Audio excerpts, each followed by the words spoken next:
হযরত জিবরাইল আমিন আলাইহিস সালাতু ওয়াস সালাম আল্লাহর পয়গম্বর মুহাম্মদ রাসূলুল্লাহ সাল্লাল্লাহু আলাইহি ওয়াসাল্লামের কাছ থেকে যখন খবরটা শুনলেন, আল্লাহ পাককে ডাক দিয়া বলে, আল্লাহ আপনার হাবিব মুহাম্মদ রাসূলুল্লাহ উম্মত কি নিয়ে টেনশন করতেছে।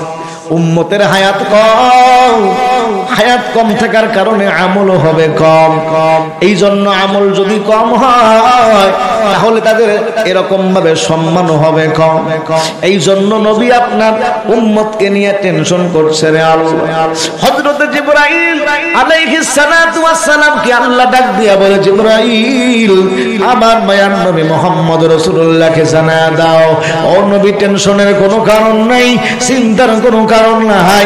আমি আল্লাহ পাক রব্বুল আলামিন আপনার উম্মতের হায়াত যদি কম, কিছু কিছু রাত্রি আমি আল্লাহ তাআলা আপনার উম্মতদেরকে দান করব। আপনার উম্মতেরা ওই সমস্ত দিনগুলিতে যদি আমল করে, ওই সমস্ত রাত্রিগুলিতে যদি আমল করে, আল্লাহ পাক রব্বুল আলামিন 1000 মাস ইবাদতের সওয়াব বান্দার আমলনামায় দিবে। আস্তে কোন সুবহানাল্লাহ। পয়গম্বর আরবি বলে, ওয়ামান কামা লাইলাতুল কদরি ঈমানান ওয়া ইহতিসাবান গুফিরা লাহু মা তাকদ্দামা মিন যামবি। আল্লাহর কোন বান্দা যদি লাইলাতুল কদর পেয়ে যায়, আল্লাহর কোন বান্দি আসন্ন রমজানুল মুবারক, আল্লাহর কোন বান্দি যদি রমজান মাসে লাইলাতুল মুবারক পেয়ে যায়, ও মুসলমান ইমানদার 1000 মাস ইবাদত করলে যে সওয়াব, লাইলাতুল কদরে এক রাত্রি ইবাদত করলে 1000 মাস ইবাদতের সওয়াব যিনি দিবেন, জোরে বলেন উনি কে? আল্লাহর পয়গম্বর বলে, মান সামা রমাদানা ঈমানান ওয়া ইহতিসাবান গুফিরা লাহু মা তাকদ্দামা মিন যামবি।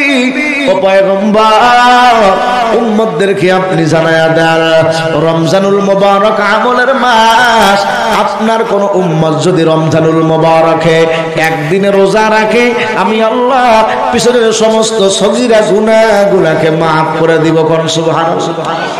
পয়গম্বর আরবি বলে, ও নবী, পয়গম্বর আরবি ডাক দিয়া বলে, উম্মাত ওয়ামান কামা রমাদানা ঈমানান ওয়া ইহতিসাবান গুফিরা লাহু মা তাকদ্দামা মিন যামবি। আল্লাহর কোন বান্দা রমজানুল মুবারকে যদি তারাবি নামাজ পড়ে, ও মুসলমান, তারাবি নামাজ নিয়ে কত রকমের জঞ্জাল সামনে শুরু হয়। কেউ বলে 8 রাকাত, কেউ বলে 12 রাকাত, কেউ বলে 20 রাকাত, আর কতজন বলে নাই রাকাত ও পড়েই না। আছে না নাই? এ মুসলমান ইমানদার আল্লাহর গোলাম, যেই সময় আমরা মানুষদেরকে আমলের প্রতি উৎসাহিত করি, ওই সময় কিছু নাপিত মার্কা মৌলবী আছে, তারা মানুষদেরকে আমল থেকে ছোটানোর জন্য চেষ্টা করে। আছে না নাই? যেই সময় মানুষরা আমলের প্রতি যায় না, ওই সময় যদি আপনি তাদেরকে বলেন আমল করা লাগবে না, তাহলে এরা তো এমনি আমল করে না, আরো আমল ছেড়ে দিবে। কথা বলেন ঠিক কিনা? আপনাদের কথা মেনেই নিলাম। যারা বলে তারাবি নামাজ হলো 8 রাকাত, আবার বলা হয়েছে তারাবি নামাজ হলো 20 রাকাত। ও মুসলমান, জোরে বলেন তো, তারাবি নামাজ যদি 20 রাকাত আসলেই হয়, তাহলে যারা 8 রাকাত পড়লো, বাকি 12 রাকাতের সওয়াব তারা কি পাবে? কিন্তু তারাবি নামাজ যদি আসলে 8 রাকাতেই হয়, 20 রাকাত যদি পড়া হয়, জোরে বলেন তো 8 রাকাত পড়া হবে কি হবে না? তাহলে মুসলমান ইমানদার আল্লাহর গোলাম, 20 রাকাত আল্লাহর কোন বান্দা যদি পড়ে, 8 রাকাত হয়ে গেল, 20 রাকাত হয়ে গেল, হাদিস যেটাই সহি হোক না কেন সেটার উপরে আমল হবে। কথা বলেন ঠিক কিনা? এই জন্য মুসলমান ইমানদার আল্লাহর গোলাম, 20 রাকাত তারাবি নামাজ যদি কোন আল্লাহর বান্দা পড়ে, খতমি তারাবি, এই নামাজটা হলো রমজান মাস, কোরআন নাজিলের মাস। 8 রাকাত তারাবি যদি পড়া হয়, কোরআন খতম করা সম্ভব হয় না। কেউ যদি 20 রাকাত তারাবি পড়ে, তাহলে কোরআন খতমের সম্ভব হয়। কথা বলেন ঠিক কিনা? ওই দিকে যাবার মুসলমান কোনো সময় নাই, সামনের দিকে চলে যাই। এই জন্য পয়গম্বর আরবি বলেন, ইদা দাখালা রমজান ফুতিহাত আবওয়াবুস সাবা ওয়া ফি রাওয়ায়াতিন ফুতিহাত আবওয়াবুল জান্নাহ ওয়া গুল্লিকাত আবওয়াব আবওয়াবু জাহান্নাম ওয়া সুলসিলাতিশ শায়াতিন ওয়া ফি রাওয়ায়াতিন ফুতিহাত আবওয়াবুর রাহমা। রাসূল বলে রমজান যখন চলে আসে, এই যে একেবারে আমাদের সন্নিকটে রমজানুল মুবারক একেবারে কাছের মধ্যে চলে আসে, রাসূল করিম সাল্লাল্লাহু আলাইহি ওয়াসাল্লাম বলেন রমজান মাস যখন চলে আসে আল্লাহ পাক জান্নাতের দরজাগুলো খুলে দেয়। আস্তে কোন সুবহানাল্লাহ, জোরে বলা যায় না সুবহানাল্লাহ। আল্লাহ পাক বলেন, রাসূল করিম সাল্লাল্লাহু আলাইহি ওয়াসাল্লাম বলেন ওয়া গুল্লিকাত আবওয়াবু জাহান্নাম, জাহান্নামের দরজাগুলোকে বন্ধ করে দেওয়া হয়। মুসলমান কি বুঝলেন? জান্নাতের দরজা খোলা, জাহান্নামের দরজা বন্ধ। এর মানে কি? আল্লাহর কোন বান্দা রোজা থাকা অবস্থায় যদি মারা যায়, জাহান্নামের দরজা তো বন্ধই আছে, জান্নাতের দরজা তো খোলাই আছে। রমজানুল মুবারকে রোজাদার মারা যাবে, সরাসরি আল্লাহর জান্নাতের ফয়সালা হয়ে যাবে। জোরে কন্না সুবহানাল্লাহ। এই জন্য এই রমজান মাসের রোজাগুলি রাখতে হবে আমাকে 6টা শর্ত মেনে। জোরে বলেন তো কয়টা শর্ত? কথা বলেন, কথা বলেন, কয়টা শর্ত? এই 6টা শর্ত মেনে যদি আমরা রমজানুল মুবারকের রোজা রাখতে পারি তাহলে সফলতা।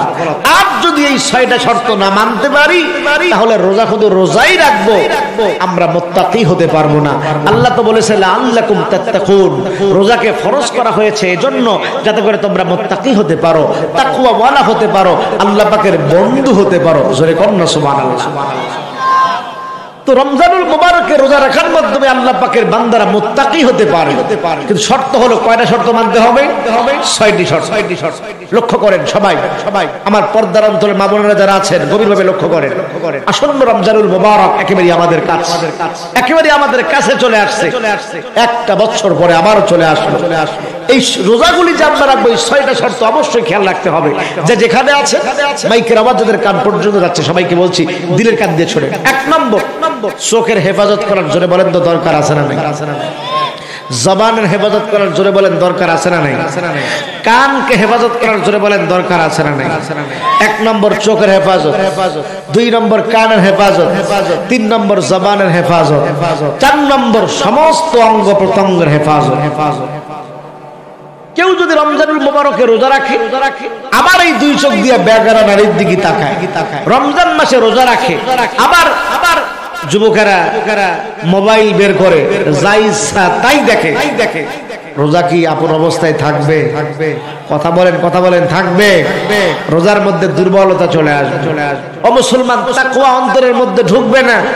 এই জন্য রমজানুল মুবারক শয়তানকে বেঁধে রাখা হয়।